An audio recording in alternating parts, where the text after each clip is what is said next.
ট্যাংরার খবর আপনাদেরকে জানাবো। ট্যাংরা কাণ্ডে এখনো পর্যন্ত অধরা অভিযুক্তরা। কাল প্রাক্তন তৃণমূল কাউন্সিলর শম্ভুনাথ কাউয়ের অনুগামীকে নৃশংসভাবে খুনের চেষ্টার পরও কেন এখনো পর্যন্ত কোনো ধরপাকড় নয়, তাই নিয়ে ক্ষোভে ফুঁসছেন স্থানীয়রা। পাশাপাশি পুলিশের বিরুদ্ধে উঠছে অভিযুক্তদের আড়ালের অভিযোগও। বরং লঘু ধারাতে কেন মামলা রুজু করলো শিয়ালদা জিআরপি, সে নিয়েও বিতর্কে এই মুহূর্তে পুলিশ। আমাদের সঙ্গে মুহূর্তে টেলিফোন লাইনে রয়েছেন আমাদের প্রতিনিধি বিক্রম দাস। বিক্রম, ট্যাংরা কাণ্ডে কেন এখনো অধরা অভিযুক্তরা এবং পাশাপাশি কেন লঘু ধারায় মামলা রুজু করলো পুলিশ? কি করছে পুলিশ প্রশাসন?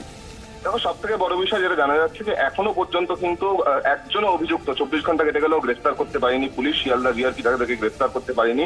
এবং তার সঙ্গে সঙ্গে যেটা জানা যাচ্ছে যে পুলিশ এই ঘটনায় যে মামলা শুরু করেছে তা হলো 341, অর্থাৎ জোর করে আটকে রাখা, 326 গ্রিভিয়াস অ্যাক্ট, গুরুতর জখম করা কোনো ব্যক্তিকে, 34 অর্থাৎ কমন ইন্টেনশন, একাধিক ব্যক্তি যার মধ্যে জড়িত রয়েছে।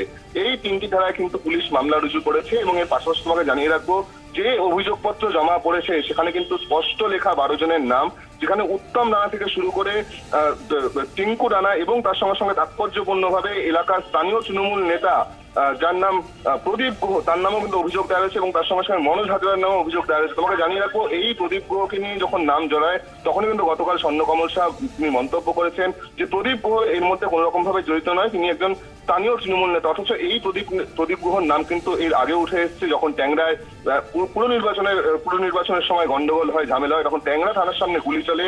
যেই গুলি চালানোর ঘটনায় প্রদীপ গুহর নাম উঠে আসে। এবং এর পাশাপাশি মনোজ হাজরা, যার নামে এবারেও অভিযোগ দায়ের হয়েছে, সেই মনোজ হাজরা কিন্তু গ্রেফতার পর্যন্ত হয়েছিল। এবং এই ঘটনায় এখনো পর্যন্ত পুলিশ কাউকেই ধরতে পারেনি। এবং গোটা বিষয় নিয়ে প্রশ্ন উঠছে যে কেন লঘু ধারায় পুলিশ মামলা রুজু করলো।